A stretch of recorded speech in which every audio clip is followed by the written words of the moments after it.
नमस्कार, मैं हूं अशोक श्रीवास्तव और आप देख रहे हैं मीडिया दस्तक न्यूज। राम मंदिर में हुई करोड़ों की चंदा चोरी और बेशकीमती शिलाओं का गायब होना किसी को हजम नहीं हो रहा है। देश के करोड़ों श्रद्धालुओं ने रामलला का भव्य मंदिर बनाने और वहां की व्यवस्था में चार चांद लगाने के लिए दिल खोल कर दान दिया था। उन्हें क्या मालूम था कि राम मंदिर तो एक बहाना है, इसी बहाने दर्जनों लोगों को करोड़पति बन जाना है। अगर आरोप सच है तो रामलला खुद चंदा चोरों को दंड देंगे। लेकिन हैरानी इस बात की है कि योगी सरकार की ओर से अब तक कोई आधिकारिक बयान सामने नहीं आया है। ऐसा लगता है चीख चिल्लाकर सनातन धर्म की दुहाई देने वालों को भी सांप सूंघ गया है। फिलहाल यह बात सच होती दिखाई दे रही है कि भारत एक आस्था प्रधान देश है और आस्था की आड़ में किसी की आंख में धूल झोंकना आसान हो जाता है। आइए सुनते हैं राम मंदिर आंदोलन से जुड़े संतोष दुबे, राम मंदिर निर्माण समिति के अध्यक्ष नृपेंद्र मिश्रा और राम जन्मभूमि तीर्थ क्षेत्र के महासचिव चंपत राय को। लेकिन इससे पहले आपसे निवेदन है, आप चैनल पर पहली बार आए हैं तो इसे सब्सक्राइब कर लें और बेल आइकन भी दबाएं, जिससे ऐसे वीडियो न्यूज़ और समीक्षात्मक खबरें आप तक आसानी से पहुंचती रहें। नमस्कार। का मामला राम जन्मभूमि से संबंधित है, इसीलिए राम जन्मभूमि थाने आए। राम जन्मभूमि पर जो चढ़ावा आता है प्रतिदिन करोड़ों का, अभी तो एक सामने आया कि 7.5 करोड़ रुपए चोरी किया इन लोगों ने। इसके पहले 8 महीने का सीसीटीवी फुटेज डिलीट किया है इन्नू यादव ने। ये लगातार ये काम चल रहा था, इसलिए हम अजय जो एसआईटी गठित हुई इस पर हमें विश्वास नहीं है, क्योंकि 22 में भी इसी तरह एक एसआईटी गठित हुई थी, उसकी रिपोर्ट आज तक नहीं आई। तमाम मामलों में जिसे पेंडिंग में डालना होता है सरकार उसमें एसआईटी, सीबीआई, आईबी के हवाले कर देती है, जिससे इतिश्री हो जाए, जनता में भ्रम फैल जाए, हमारी बातें समाप्त हो जाएं। लेकिन याद रहे ये शब्द ब्रह्म है, शब्द भ्रम नहीं यह काम करेगा। ये हम लोगों की आस्था के साथ खिलवाड़ है।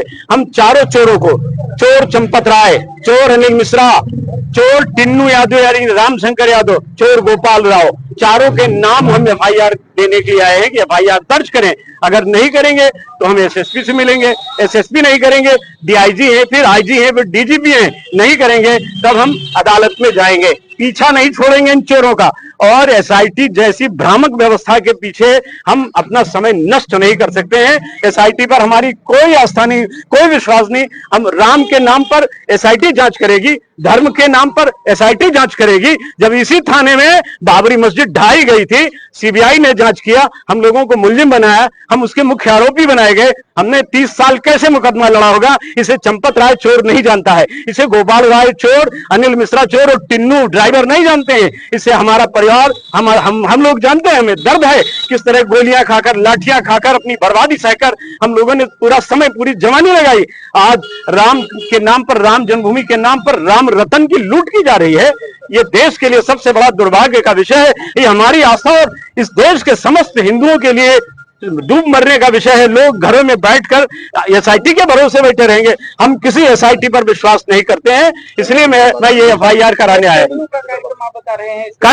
कल माता सरयू को इसी तरह का एक पत्र देंगे, क्योंकि सरयू जी में कोई संकल्प लिया जाए, कोई बात कही जाए, आज तक जब भी हमने किया है तो निश्चित रूप से पूरा हुआ है। कल माता सरयू को ठीक दोपहर में 1 बजे हम लोग सरयू जी को एक पत्र सौंपेंगे कि इन सभी चोरों का, जिन्होंने राम धन चोरी किया है, सबका सर्वनाश हो जाए। इसलिए कल दोपहर में आप लोगों से निवेदन भी करेंगे। कल भी आप लोग जरूर रहिए, क्योंकि अगर आप बैठ गए तो अयोध्या को ये बाबर, गजनी, गोरी, खिलजी और औरंगजेब की संतानें लूट ले जाएंगे और एसआईटी के नाम पर ये ड्रामा चलता रहेगा। इसलिए ये स्वीकार नहीं है। अब जांच वाले भी सब बेईमान हैं तो क्या जांच होगा? सबके सब तो बेईमान ही हैं। कौन दूध का धोया है? ये जो हल्ला मचा रहे हैं ये लोग दूध के धोए हैं? जांच कौन करेगा? भगवान ही जांच करेंगे। जो बेचारे रिक्शे पर, साइकिल पर चलते थे, वो आज बड़ी बड़ी गाड़ियों पर चल रहे हैं, बड़े बड़े मकान बन गए। अब किसका किसका नाम मैं गिनाऊं? मुझसे कोई भी मतलब नहीं। जो जैसा करेगा उसका फल उसे मिलेगा, निश्चित मिलेगा। भगवान दंड देंगे। तो क्या आप मानते हैं कि ये घटना हुई है? मैं क्या मांग, पहले मैंने कह दिया कि सब दूध के धोए नहीं है, सबके सब अच्छे बेईमान हैं सर। देखिए, मैंने कल भी कहा था, राज्य सरकार ने जिस गति से यह निर्णय लिया है वह अपने में प्रशंसा की बात है। शनिवार को निर्णय हुआ, कल रविवार था, तो जो तीनों सदस्य हैं उनको अभी जो विज्ञप्ति है, क्योंकि विज्ञप्ति के साथ टर्म ऑफ रेफरेंस है, वो संभवतः आज 10 बजे मिलेगी उनके कार्यालय में।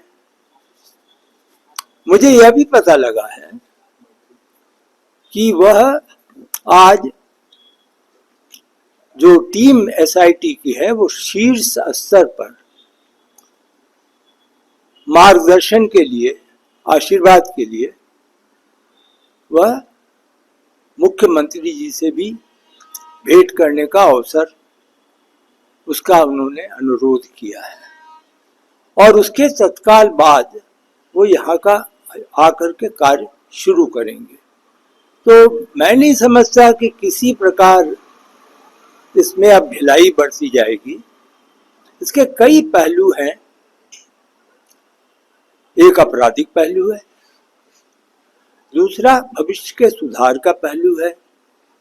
ये दोनों जब हो जाएगा तभी श्रद्धालु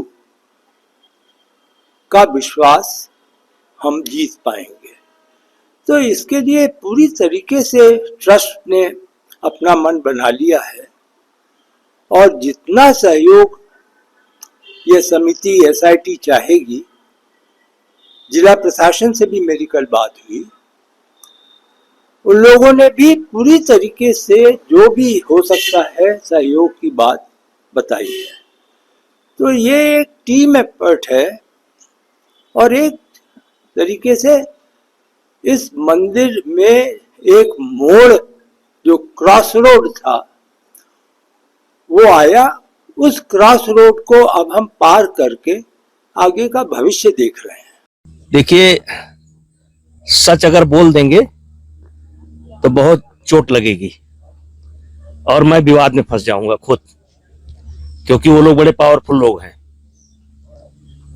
तो इसलिए मारे डर के मैं सच नहीं बोल रहा हूं। मैं मारे डर के सच नहीं बोल सकता।